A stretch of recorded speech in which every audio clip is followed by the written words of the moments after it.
Programa Diálogo com Edmo Bernardes. Apoio. Unimed. Cuidar de você. Esse é o plano.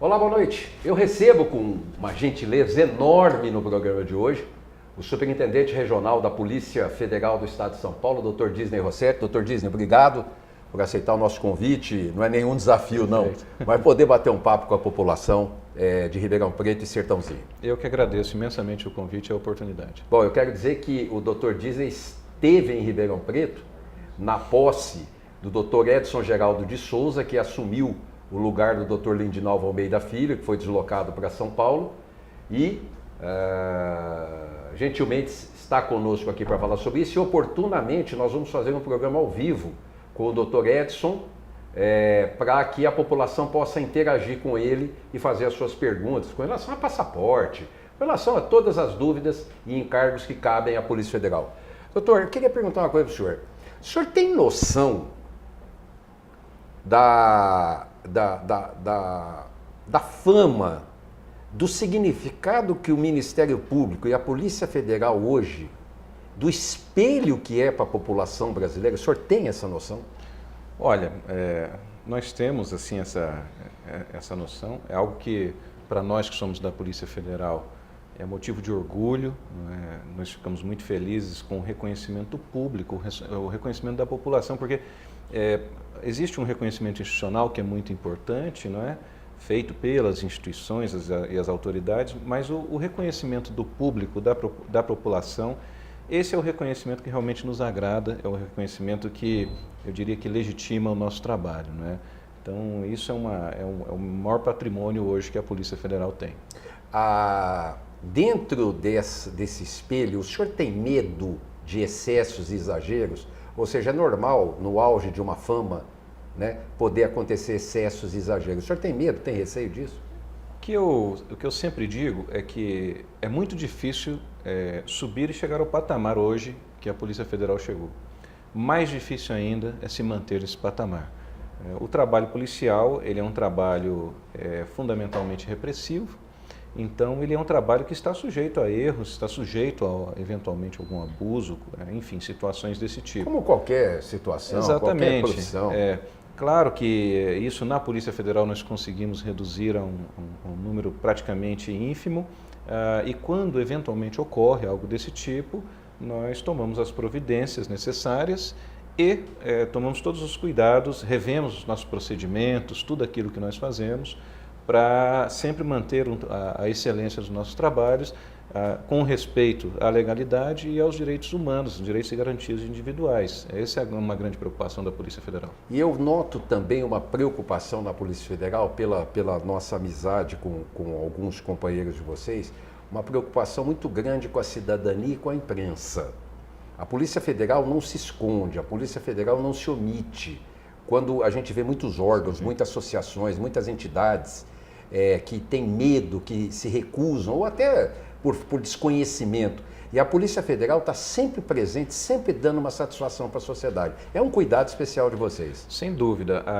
A imprensa é um componente essencial dentro de um Estado democrático de direito. Eu acho que não há como se falar em democracia sem que haja uma imprensa livre e independente. E a imprensa, para nós, ela confere legitimidade ao nosso trabalho.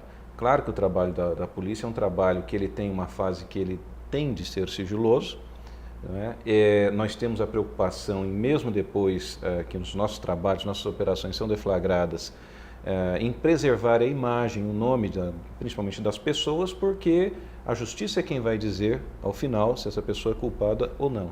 Mas a sociedade, ela tem o direito de saber o que está acontecendo.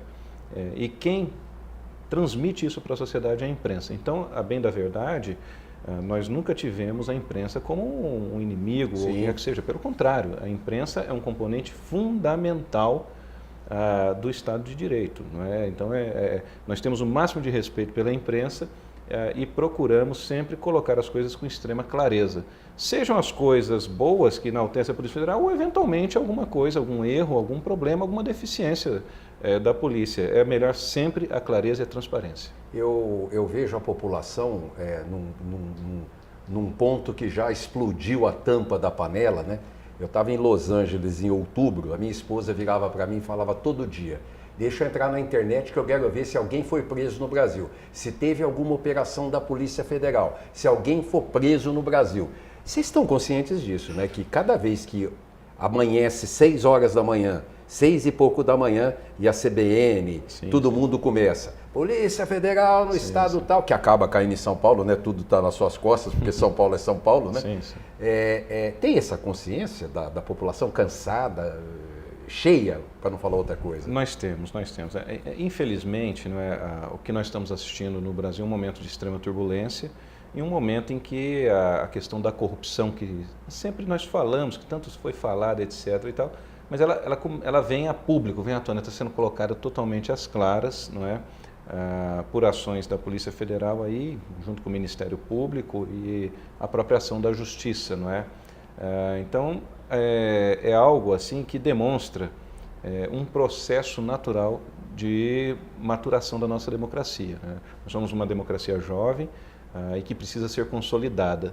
E o que eu vejo nessa questão é que nem tudo está perdido. Nós temos instituições que estão funcionando e as coisas estão ocorrendo e dentro de uma legalidade, dentro do que a Constituição e as leis estabelecem. Isso é que é importante.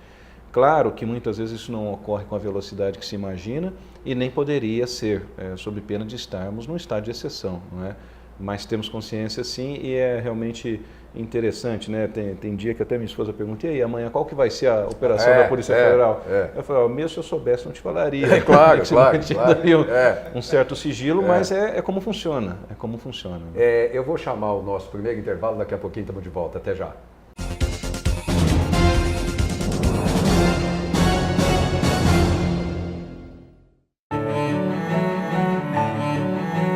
Fomos gerados na mais bonita das esperas. E ao nascer, ganhamos de presente a vida. Para desfrutá-la, é preciso apenas uma coisa: saúde. E colocarmos em prática a nossa vocação, que é cuidar. Hospital Unimed Ribeirão, um marco na saúde de todos nós. Voltamos a apresentar Diálogo com Edmo Bernardes. Apoio Unimed. Estamos de volta com o segundo bloco do programa. O senhor, algum tempo atrás, era muito frequente na Justiça, isso não é nenhuma acusação, muito embora a gente dá vontade de falar. Eu entrevistei o ex-ministro Sidney Benetti, do Superior Tribunal de Justiça, e ele estava dizendo para mim: Edmo, eu tenho medo de uma reforma do Judiciário. Eu falei: medo da reforma do Judiciário, doutor? Ele falou: medo da reforma do Judiciário. Eu falei: por quê? Ele falou que eu tenho medo de ficar pior. O senhor acha possível? Olha... Isso dito por um ex-ministro do STJ, hein? O que nós temos que levar em consideração é que as instituições, elas merecem eventualmente passar por alguma revisão, merecem eventualmente passar por uma atualização, algum tipo de reforma. Agora, isso tem que ser amplamente discutido, sob pena de ocorrer um revés. Então, eu diria que o momento atual, por exemplo, não é um momento para se rediscutir papel dessa ou daquela instituição, quanto mais as instituições como Polícia, Ministério Público e Judiciário. Não é? Isso tem que ser feito num momento de tranquilidade política, de tranquilidade institucional, que é o que nós não temos hoje. E sempre no objetivo de aperfeiçar, Mas de você não melhorar. acha que quando tem comida na mesa, não tem importância quanto está custando essa comida? O problema é quando falta comida. Pois realmente é uma situação complicada, nós, por exemplo, da polícia, existem vários projetos para alterar isso ou aquilo na polícia e tudo, e muitos desses projetos sequer partiram da polícia. Então isso é uma situação difícil. Nós vimos agora na questão das 10 medidas contra a corrupção, que nós poderíamos criticar várias dessas medidas, inclusive, mas daí a se transformar esse projeto num projeto de responsabilização do Ministério Público do Poder Judiciário vai uma distância muito grande. Sim. Vai uma distância muito grande. A semana passada saiu a lista do Janot, e no que saiu a lista do Janot, eu fui ver no Twitter do Paulo Maluf, ele dizendo, não estava na relação do mensalão e não estou na lista do Janot. Quer dizer, parece que a coisa muda um pouco de tempos em tempos, né? A sensação da Polícia Federal, por exemplo, nessas operações, não vou falar da Operação Lava Jato especificamente, mas em todas essas operações, há uma constante inteligência em tentar burlar a legislação com corrupção, com sonegação e consequentemente, a fiscalização também por parte de vocês, né? Parece que a inteligência do mal parece que está sempre procurando espaço. O crime avança, o crime se moderniza, o crime começa a não reconhecer fronteiras nacionais ou internacionais, inclusive, não é? E a cada medida, a cada operação, a cada investigação, a cada condenação, evidentemente que os criminosos tomam ciência daquilo e tentam criar novas maneiras de burlar a lei, de não serem pegos, né? Então, cabe à polícia, aos órgãos de persecução, né, e aos órgãos de controle também se aperfeiçoarem. Então, isso é algo que nós buscamos rotineiramente, aperfeiçoar os nossos trabalhos para manter o nível de eficácia e de eficiência. O juiz Sérgio Moro, ele invariavelmente ele vem à mídia e deposita confiança demais na justiça. Ele sempre fala, ele sempre vem, ele sempre fala, ele sempre fala. Mas a população desconfia da justiça, a população confia na Polícia Federal e no Ministério Público e desconfia da justiça. O senhor crê ou não há mais espaço nesse país para impunidade? Acabou a impunidade, o senhor acha?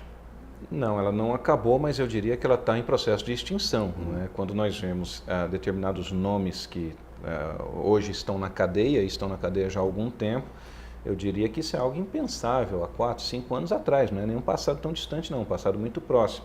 Então esse é sinal de que alguma coisa está mudando, alguma coisa está sendo feita, e se essas pessoas estão na cadeia, é pelo trabalho da polícia, dos órgãos de controle, do Ministério Público e também do Judiciário, que vem desempenhando sua função, não é?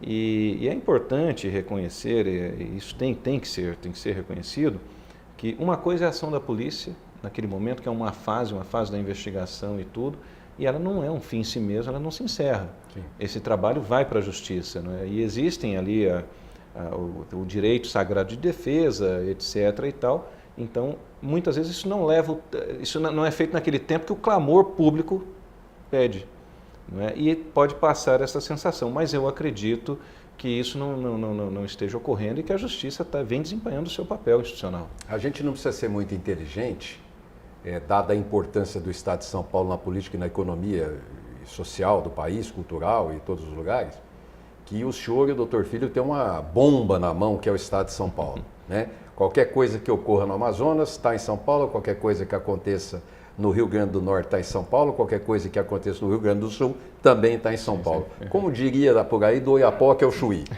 A pergunta que eu digo para o senhor hoje a Polícia Federal, que não tem concurso, se não me engano, desde 2004, como é que está ocupando e fazendo para cumprir, provavelmente com deficiência de pessoal? Sim, o último concurso, se não me engano, foi há 4 anos atrás, não é?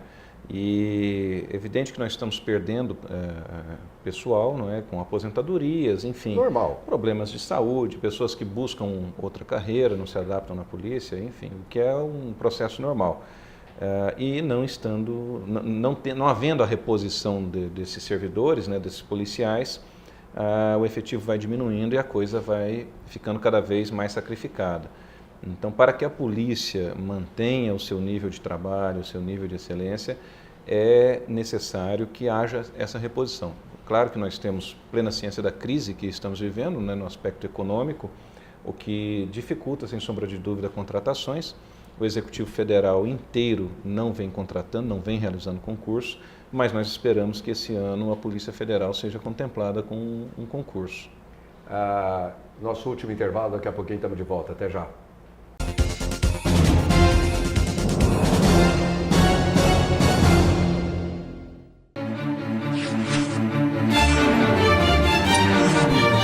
O que você vê e sente, reproduzimos com fidelidade no papel. Em revistas, livros, catálogos, tabloides, agendas, calendários, embalagens e impressos customizados. A criatividade não tem limites. O nosso desempenho também. Você imagina, a gente imprime. São Francisco Gráfica e Editora. Ligue 2101-4151. O maior e o mais completo parque gráfico do interior.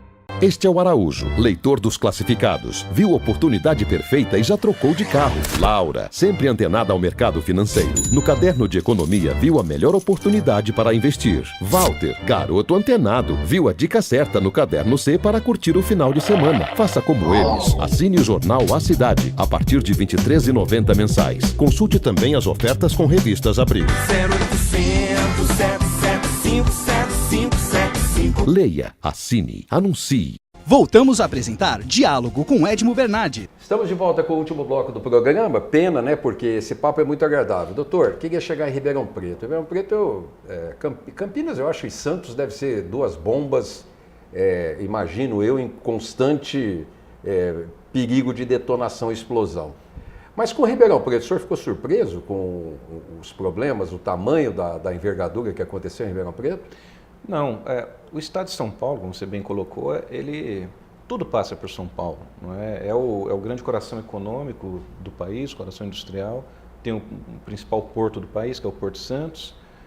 Nós temos aqui o aeroporto de Guarulhos, que é responsável por mais de 60% do movimento migratório oficial no Brasil.